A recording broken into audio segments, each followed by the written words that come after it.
Now we turn to the urgent new call to action tonight from America's top doctor, the Surgeon General.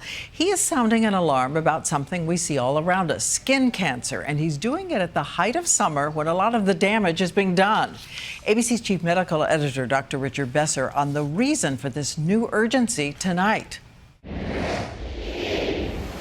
This is what the Surgeon General's call to action is trying to combat: skin, sun, and a deadly problem. Over the last 35 years, we've had a tripling of the cases of melanoma in this country. In previous generations, it was the Surgeon General leading the charge against smoking.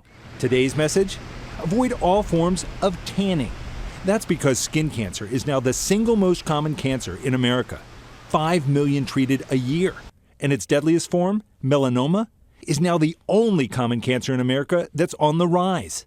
America's Surgeon General is also a dermatologist. There's no such thing as a good tan. Tan skin is damaged skin. It's a sign of excessive ultraviolet exposure. Just look at the sun damage revealed in these UV-filtered photos of skin that looks perfectly healthy.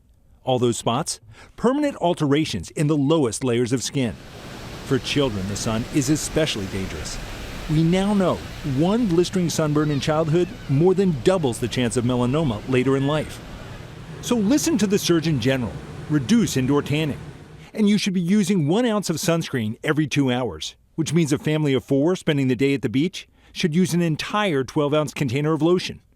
The warning isn't just for the fair-skinned. We're finding more and more skin cancers in Hispanic populations, as well as African American populations. And the reality is this is becoming a public health crisis for the whole population. And Rich Besser is here now. I want to go back to that sentence again. One blistering sunburn in childhood doubles the risk of melanoma later? It does double the risk. The risk still remains low, but that's frightening. Think about it this way, though. Every one of those sunburns you prevent helps keep the risk low. And his bottom line is, and this is difficult for me as well, as Americans, we have to give up on the tan. It's just too dangerous. Give up on the tan. This is a big change tonight.